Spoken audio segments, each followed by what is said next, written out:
নমস্কার প্রিয় দর্শক, আপনারা প্রবেশ করেছেন কলকাতা বার্তা ইউটিউব চ্যানেলে। জানাবো আজকের দেশ বিদেশের 20টি তাজা খবর। আপনারা যদি এই চ্যানেলে নতুন হয়ে থাকেন তাহলে অতি অবশ্যই চ্যানেলটিকে সাবস্ক্রাইব করে রাখুন। প্রথমে দেখে নেব আজকের গুরুত্বপূর্ণ হেডলাইন্স। এক বছরের মধ্যে রেল প্রকল্পে 1 লক্ষ কোটি টাকার বিনিয়োগের ঘোষণা শুভেন্দুর। গ্রেফতার হওয়া পুরসভা চেয়ারম্যানকে ঘিরে চোরচুর স্লোগান ছোড়া হলো পচা ডিম। যোগীরাজ্যে ফের ধ্বংসাভিযান, সরকারি জমিতে গড়ে ওঠা মসজিদ মুস্তফা কাদরিতে বুলডোজার। মুর্শিদাবাদে দাউ দাউ করে জ্বলেছিল ট্রেন, ক্ষমতায় এসে সেই ফাইল খোলার নির্দেশ শুভেন্দুর, খুলছে বিশেষ সেল। ভাঙনের পথে তৃণমূলের সংসদীয় দল, কি সুবিধা হতে পারে মোদী সরকারের। টানা 2 দিনে তল্লাশি পর গ্রেফতার মমতার বোমা বাঁধার কারিগর।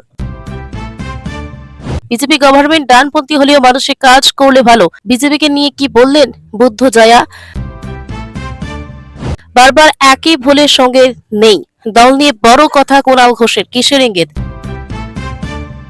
সকাতের কাছ থেকে মিলল পেন ড্রাইভ, কি আছে তাতে, কোর্টের জোর সওয়াল জবাব। গ্রেফতার হতে পারেন অভিষেক, তাই কি মমতার এই বড় সিদ্ধান্ত? দেখুন চাঞ্চল্যকর তথ্য।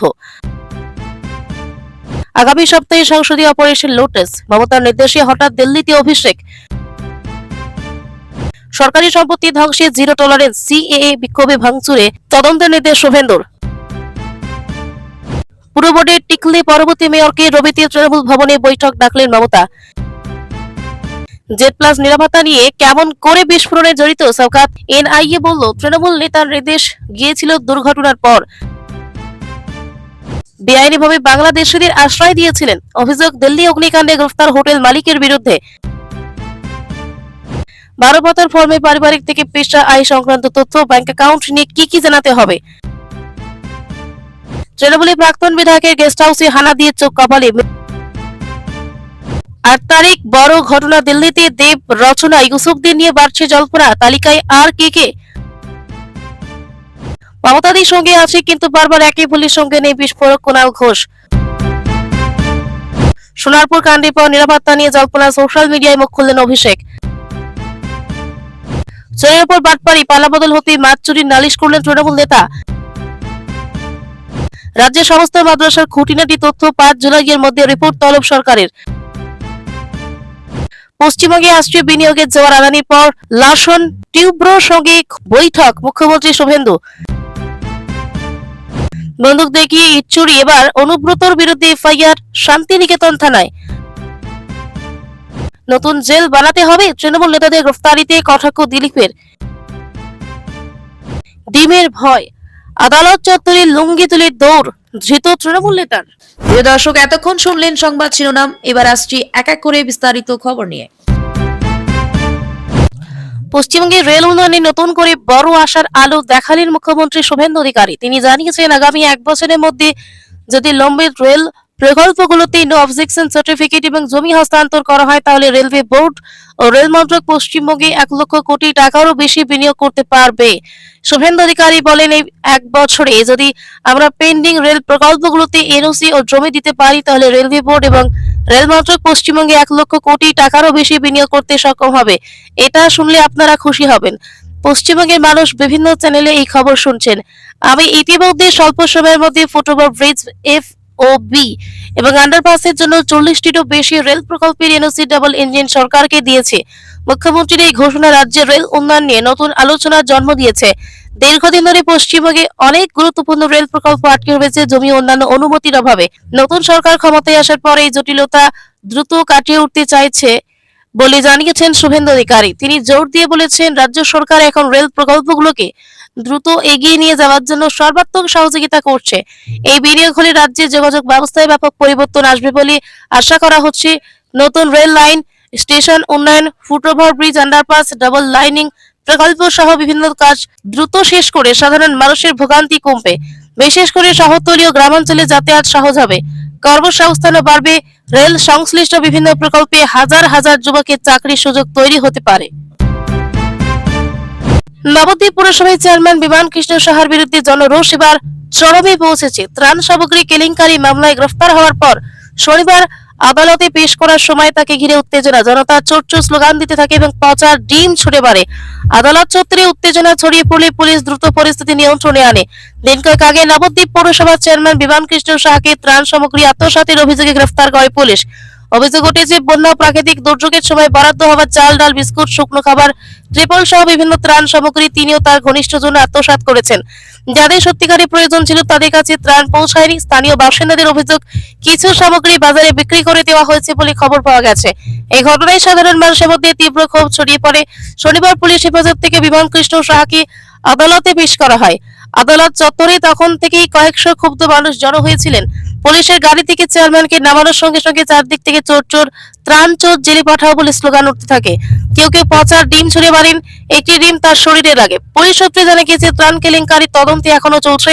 ইতিমধ্যে আরো কয়েকজনকে জিজ্ঞাসাবাদ করা হয়েছে। পৌরসভার কয়েকজন কর্মী, স্থানীয় নেতার নামও অভিযোগ উঠেছে। পুলিশ জানিয়েছে দুর্নীতির সঙ্গে জড়িত সকলকে গ্রেফতার করা হবে।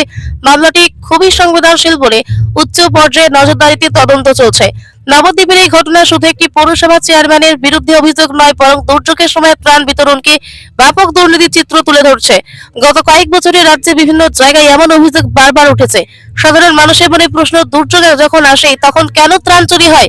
ক্ষমতাসীন দলের নেতারা এই ধরনের কেলেঙ্কারিতে জড়িয়ে পড়লে জনবিচ্ছিন্ন আরো বাড়বে বলে রাজনৈতিক বিশ্লেষকেরা মনে করছেন।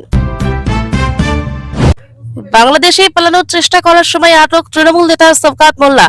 ঘটনায় নতুন করে সরগরম রাজ্য রাজনীতি ও প্রশাসনিক মহল। দক্ষিণ ২৪ পরগনা ভাঙড় বিস্ফোরণে মামলাকে ঘিরে নাটকীয় মোড়। দীর্ঘ তল্লাশি, জল্পনা এবং টানা ২ দিনের খোঁজাখুঁজির পর অবশেষে কেন্দ্রীয় তদন্তকারী সংস্থা এনআইএর হাতে ধরা পড়লেন প্রাক্তন তৃণমূল বিধায়ক শওকত মোল্লা। তদন্তকারী সূত্রে জানা গিয়েছে, শুক্রবার গভীর রাতে তাকে আটক করা হয়। যদিও তার পরিবারের দাবি তিনি গ্রেফতার হননি, বরং স্বেচ্ছায় আত্মসমর্পণ করেছেন। এই ঘটনাকে কেন্দ্র করে রাজ্যের রাজনৈতিক মহলে নতুন করে আলোড়ন সৃষ্টি হয়েছে। ভাঙড়ে ঘটে যাওয়া বিস্ফোরণ কাণ্ডের তদন্তে বেশ কিছুদিন ধরে সক্রিয় ছিল জাতীয় তদন্তকারী সংস্থা। বিস্ফোরণ মামলার সূত্র ধরে শওকত মোল্লার নাম সামনে আসার পর থেকেই তদন্তকারীরা তার গতিবিধির উপর নজরদারি শুরু করেন। বৃহস্পতিবার সকাল থেকে রাত পর্যন্ত তার বাড়ি এবং একাধিক ঘনিষ্ঠ ব্যক্তির ঠিকানায় তল্লাশি চালানো হয়। মৌখালী, বারুইপুর, সোনারপুর সহ বিভিন্ন এলাকায় একাধিক অভিযান চালায় এনআইএ। তদন্তকারীরা শুধু শওকত মোল্লার বাড়িতেই নয়, তার ছেলে এবং ঘনিষ্ঠ সহযোগীদের সঙ্গে যোগাযোগের চেষ্টা করেন। পরিবারের হাতে আনুষ্ঠানিক সামনের বিজ্ঞপ্তিও তুলে ধরা হয়, কিন্তু তল্লাশি শুরু হওয়ার পর থেকে শওকত মোল্লাকে প্রকাশ্যে দেখা যায়নি। ফলে তিনি কোথায় আছেন তা নিয়ে নানা জল্পনা ছড়িয়ে পড়ে। বৃহস্পতিবার গভীর রাতেই তার খোঁজে বাসন্তীর চুনোখালী এলাকায় অভিযান চালায় এনআইএ। সেই সময় গুজব ছড়িয়ে পড়ে যে বাংলাদেশে পালিয়ে যাওয়ার উদ্দেশ্যে সীমান্তবর্তী এলাকায় আশ্রয় নেবার পরিকল্পনা করছেন তিনি। রাজনৈতিক মহল থেকে শুরু করে স্থানীয় এলাকায় এই খবর দ্রুত ছড়িয়ে পড়ে। তবে তদন্তকারীদের প্রাথমিক ধারণা, এই ধরনের গুজব ছড়ানো হয়েছিল তদন্তের গতি পথ বিভ্রান্ত করার উদ্দেশ্যে। তাদের মতে প্রকৃতপক্ষে তিনি কোথাও আত্মগোপন করার চেষ্টা করেছিলেন। সূত্রের খবর, শুক্রবার রাতে শওকত মোল্লা নিউটাউনে অবস্থিত এনআইএ দফতরে গিয়ে হাজিরা দেওয়ার কথা ছিল, কিন্তু তার আগেই তদন্তকারীরা তাকে আটক করে। যদিও এই বিষয়ে সরকারি স্তরে বিস্তারিত তথ্য প্রকাশ করা হয়নি। পরিবারের সদস্যদের দাবি, তিনি তদন্তে সহযোগিতা করতে স্বেচ্ছায় আত্মসমর্পণ করেছেন এবং গ্রেফতারের দাবি সঠিক নয়। ভাঙড় বিস্ফোরণ মামলার তদন্তে ইতিমধ্যে বেশ কিছু গুরুত্বপূর্ণ তথ্য উঠে এসেছে বলে জানা গিয়েছে। তদন্তকারী সংস্থার দাবি, শওকত মোল্লার বাড়ি এবং তার ঘনিষ্ঠদের কয়েকটি ঠিকানা থেকে রাসায়নিক পদার্থ উদ্ধার করা হয়েছে। সেই রাসায়নিকগুলি প্রকৃতি, ব্যবহার এবং উৎস নিয়ে বিস্তারিত পরীক্ষা নিরীক্ষা চলছে। তদন্তের সবচেয়ে গুরুত্বপূর্ণ প্রশ্নগুলির মধ্যে একটি হলো, উদ্ধার হওয়া বিস্ফোরক বা রাসায়নিক কোথা থেকে সংগ্রহ করা হয়েছিল এবং কি উদ্দেশ্যে সেগুলি ব্যবহার করা হতো। এই প্রশ্নের উত্তর খুঁজতেই শওকত মোল্লাকে জিজ্ঞাসাবাদ করতে চাইছে এনআইএ। তদন্তকারীদের মতে মামলার জট খুলতে তার বক্তব্য অত্যন্ত গুরুত্বপূর্ণ হতে পারে। তিনি প্রাক্তন প্রয়াত মুখ্যমন্ত্রী বুদ্ধদেব ভট্টাচার্যের স্ত্রী, বাম আমলের সাক্ষী। তৃণমূলের 15 বছরের শাসন দেখেছেন। আবার সিপিএম তথা বামেরা যে বিজেপির তীব্র বিরোধিতা করে এসেছে, সেই বিজেপিকে এখন রাজ্যে ক্ষমতায় দেখছেন। বিজেপি সবই 1 মাস রাজ্যে এসেছে। শুভেন্দু অধিকারী সরকারকে এই 1 মাসে কেমন দেখলেন বুদ্ধদেবের স্ত্রী মীরা ভট্টাচার্য? নতুন সরকারের কাছে তার কি আবেদন? টিভি9 বাংলা এক্সক্লুসিভ সাক্ষাৎকারে সব প্রশ্নের উত্তর দিলেন মীরা ভট্টাচার্য। কি বললেন তিনি? বুদ্ধদেব ভট্টাচার্যের স্মৃতি বিজড়িত পাম এভিনিউয়ের বাড়িতে বসে বিজেপি সরকারের প্রশংসা করলেন মীরা ভট্টাচার্য। মাত্র 1 মাস হয়েছে ক্ষমতায় এসেছে বিজেপি, তারই মধ্যে যেসব পদক্ষেপ করেছে তা নিয়ে টিভি9 বাংলাকে মীরা ভট্টাচার্য বলেন, নতুন সরকারে যারা এসেছেন তারা ভোটের সময় যা যা প্রতিশ্রুতি দিয়েছিলেন তা পূরণ করার চেষ্টা করছেন। সবে তো 1 মাস হলো। আমাদের সবার আবেদন, মেয়েদের সুরক্ষা সবার আগে দরকার। বাম আমলে আইটি সেক্টরে কাজ করা মহিলারা নাইট শিফটে কাজ করে নিশ্চিন্তে বাড়ি ফিরতেন, কোনো অসুবিধা হতো না, সেটা চাই। নতুন সরকারি কাছে তার আরো আবেদন, শুধু নারীরা নয়, শিক্ষক শিক্ষিকাদের চাকরি থেকে যেন বঞ্চিত না হতে হয়, সমস্যা যেন মেটে, বাংলার মানুষ যেন শান্তিতে থাকতে পারে। সিন্ডিকেট রাজ 2011 সালের আগে ছিল না, এজন্য কি যে চরম ক্ষতি হয়েছে সেটা যেন বিলুপ্ত হয়। ধর্ম বর্ণ নির্বিশেষে সবাই যেন এক হয়ে আগের মতো থাকতে পারে। বাংলার হৃদগৌরব ফিরিয়ে আনতে হবে। ডানপন্থী হলেও মানসিক কাজ করলে ভালো। বামেরা মতাদর্শগতভাবে বিজেপির বিরোধী, বাম নেতারা বিজেপির বিরুদ্ধে সবসময় সরব। এখন বিজেপি রাজ্যে ক্ষমতায়, এই নিয়ে বুদ্ধপত্নী বললেন, এই বিষয়টি অন্যরা যেভাবে বলতে পারবেন আমি সেভাবে বলতে পারবো না, আমি তো রাজনীতিক নই। তবে চরম ডানপন্থী হয়েও যদি রাজ্যের জন্য তারা কাজ করেন তাহলে তারা আমাদের কাছে উদাহরণ সৃষ্টি করবেন। আমার যতদূর মনে হয় ওরা সেটা করতেই চেষ্টা করবেন। উত্তরপ্রদেশের সম্ভাল জেলার কাসেরফা গ্রামে উত্তেজনা ছড়ালো। প্রশাসন মসজিদ মুস্তফা কাদরি নামে একটি ধর্মীয় স্থাপনা ভাঙার কাজ শুরু করেছে। অভিযোগ উঠেছে এই মসজিদটি সরকারি জমির উপর অবৈধভাবে নির্মিত হয়েছে। কর্তৃপক্ষ জানিয়েছে তহসিলদার আদালতের উচ্ছেদ আদেশ মেনে এবং সরকারি জমি থেকে অবৈধ দখলমুক্ত করার অভিযানের অংশ হিসাবে এই পদক্ষেপ নেওয়া হয়েছে। শনিবার সকাল থেকে ভারী পুলিশ বাহিনী মোতায়েন করে ধ্বংসাভিযান শুরু করে। বুলডোজার নিয়ে প্রশাসনের টিম ঘটনাস্থলে পৌঁছলে স্থানীয় মুসলিম সম্প্রদায়ের মধ্যে উত্তেজনা দেখা দেয়। অনেকে জড়ো হয়ে প্রতিবাদ জানান। পুলিশ পরিস্থিতি নিয়ন্ত্রণে রাখতে ব্যাপক সতর্কতা অবলম্বন করে। এখনো পর্যন্ত মসজিদের কিছু অংশ ভাঙা হয়েছে বলে স্থানীয় সূত্রে জানা গিয়েছে। প্রশাসনের দাবি, দীর্ঘদিন অভিযানের অংশ হিসাবে এই পদক্ষেপ নেওয়া হয়েছে। তহসিলদার আদালত আগেই উচ্ছেদের নির্দেশ দিয়েছিলেন। সরকারি জমিতে অবৈধ নির্মাণ সরিয়ে ফেলার অভিযানে সম্ভাল জেলায় এর আগেও বেশ কয়েকটি স্থাপনা ভাঙা হয়েছে। তবে স্থানীয় মুসলিম সম্প্রদায়ের লোকজন এই অভিযানকে একতরফা ও অন্যায় বলে উল্লেখ করেছেন। মসজিদ কমিটির এক সদস্য বলেন, এই মসজিদটি বহু বছর ধরে এখানে রয়েছে, এলাকার মানুষ নামাজ পড়েন, হঠাৎ করে ভাঙার সিদ্ধান্ত কোনো যুক্তিতে নেওয়া হলো। আমরা আদালতে যাব। ঘটনার খবর ছড়িয়ে পড়ার পর সম্ভাল জেলায় উত্তেজনা বিরাজ করছে। অতিরিক্ত পুলিশ মোতায়েন করা হয়েছে। জেলা ম্যাজিস্ট্রেট ও এসএসপি পরিস্থিতির উপর নজর রাখছেন। প্রশাসনের পক্ষ থেকে বলা হয়েছে, শান্তি বজায় রাখতে সব ধরনের ব্যবস্থা নেওয়া হয়েছে। কোনো ধরনের উস্কানিমূলক কাজ করলে কঠোর ব্যবস্থা নেওয়া হবে। এই ধরনের অভিযান উত্তরপ্রদেশের নতুন নয়। গত কয়েক বছরে রাজ্যের বিভিন্ন জেলায় সরকারি জমি থেকে অবৈধ দখল উচ্ছেদের অভিযান চলছে। প্রশাসনের দাবি, এতে সরকারি সম্পত্তি রক্ষা হচ্ছে এবং উন্নয়নমূলক কাজের পথ প্রশস্ত হচ্ছে। কিন্তু বিরোধীরা বলছেন, এই অভিযানগুলো অনেক সময় ধর্মীয় স্থাপনাকে টার্গেট করা হয়, যা সম্প্রদায়গত সম্প্রীতিতে আঘাত করে। সিএএ বিরোধী আন্দোলনে জ্বালিয়ে দেওয়া হয়েছিল কামরার পর কামরা, ক্ষতি হয়েছিল রেলের বিপুল সম্পত্তি। একটানা দীর্ঘ সময় বন্ধ ছিল রেল চলাচল, ব্যাহত হয় পরিষেবা। সেই সময় তাদের বিরুদ্ধে রেলের সম্পত্তি ক্ষতি করার অভিযোগ উঠেছিল। তাদের চিহ্নিত করে নতুন করে ফাইল খোলার নির্দেশ দিলেন মুখ্যমন্ত্রী শুভেন্দু অধিকারী। লালবাজারে তিনি স্পেশাল সেল খুলে তদন্ত করার নির্দেশ দিয়েছেন। রেলের একাধিক প্রকল্প নিয়ে কথা বলতে সেদিন রাজ্যে এসেছেন রেলমন্ত্রী অশ্বিনী বৈষ্ণব। সেদিনই শুভেন্দু অধিকারীর এই সিদ্ধান্ত অত্যন্ত তাৎপর্যপূর্ণ। জানা গিয়েছে, এই ঘটনায় অভিযুক্তদের ফাইল পুনরায় খোলার আবেদন রেলমন্ত্রীর কাছে জানান শুভেন্দু। তারপরই এই নির্দেশ। ঠিক কি ঘটেছিল মুর্শিদাবাদে? 2019 সালে ঘটনা। সদ্য লোকসভায় পাশ হয়েছে নাগরিকত্ব সংশোধনী আইন। এ রাজ্যে তৎকালীন মুখ্যমন্ত্রী মমতা বন্দ্যোপাধ্যায় সেই আইনের বিরুদ্ধে পথে নেমে আন্দোলন করছিলেন। সেই সময় মুর্শিদাবাদে সেই প্রতিবাদ চরম আকার নেয়। স্টেশনে দাঁড়িয়ে থাকা ফাঁকা ট্রেনে ভাঙচুর চালানো ও আগুন লাগিয়ে দেওয়া হয়। দাও দাও করে জ্বলতে থাকে ট্রেনের কামরার পর কামরা। এই ঘটনার জেরে সেই সময় একের পর এক দূরপাল্লার ট্রেন বাতিল করতে হয়। অনেক ট্রেন ঘুরপথে চালাতে হয়। বিপুল সম্পত্তির ক্ষতি হয় রেলের। কি নির্দেশ শুভেন্দুর? নবান্ন সভাঘরে মুখ্যমন্ত্রী শুভেন্দু অধিকারী রেলমন্ত্রীকে বলেন, ভবানীপুরে আরপিএফ এর অফিস তৈরি করে দিতে। সেখানে বসে কম্পিউটারে যাবতীয় নথি এই ব্যাপারে খতিয়ে দেখবেন রেল পুলিশের কর্তারা। দোষীদের পুরনো ফাইল সেখানেই খোলা হবে। রাজ্যের স্বরাষ্ট্র সচিব এবং রাজ্যের ডিজিপি আরপিএফ কে যাতে যাবতীয় সাহায্য করেন সেই অনুরোধ করেন শুভেন্দু। রেলমন্ত্রী এ ব্যাপারে মুখ্যমন্ত্রীকে যাবতীয় সাহায্যের আশ্বাস দেন। রেলের আইন অনুযায়ী রেলের সম্পত্তিতে ভাঙচুর বা কোন রকম ঝামেলা আইনত দণ্ডনীয় অপরাধ। এক্ষেত্রে জরিমানা হতে পারে। সূত্রের খবর, এদিন মুখ্যমন্ত্রী রেলমন্ত্রীর কাছে আবেদন করেছেন ফাইল খুলে দোষীদের চিহ্নিতকরণের ব্যাপারে যা যা উন্নত প্রযুক্তি ব্যবহার করার তা যেন অবশ্যই করা হয়। বিদেশি সন্ত্রাসবাদী সংগঠন বা নিষিদ্ধ সংগঠনের যোগ থাকতে পারে বলে মনে করা হয়েছিল আগেই। এবার মুখ্যমন্ত্রীর নির্দেশ, অভিযুক্তদের কাছ থেকে রেলের ক্ষতিপূরণ নেওয়া হবে। যদি কেউ ক্ষতিপূরণ দিতে অস্বীকার করে তাহলে সম্পত্তি বিক্রি করে হলেও দিতে হবে টাকা।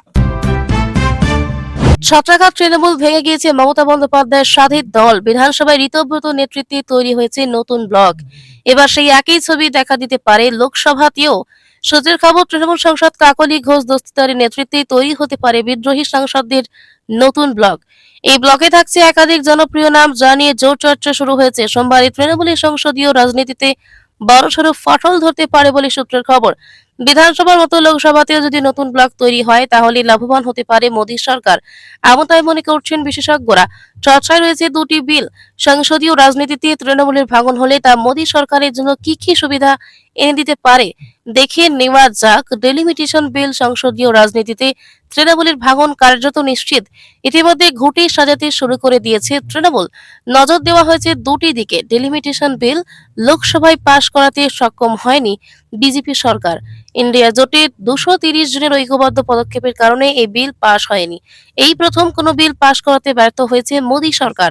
কেন্দ্রীয় স্বরাষ্ট্রমন্ত্রী তত্ত্বাবধানে সেই বিলের খোল নলচে বদলে ফেলার কাজ শুরু হয়েছে বলে জানা গিয়েছে। সূত্র মারফত খবর, আগামী বাদল অধিবেশনে আবারও ডিলিমিটেশন বিল নিয়ে আসতে পারে বিজেপি সরকার। আর সংসদে যদি তৃণমূলের ভাঙন হয় তাহলে এই ডিলিমিটেশন বিল পাশের পথ অনেকটাই প্রশস্ত হবে বলে মনে করছে রাজনৈতিক মহল। এক দেশ এক ভোট বিল। চর্চায় রয়েছে এক দেশ এক ভোট বিল। এই বিলে একসঙ্গে লোকসভা এবং রাজ্যে বিধানসভা ভোটের আয়োজনের প্রস্তাব রয়েছে।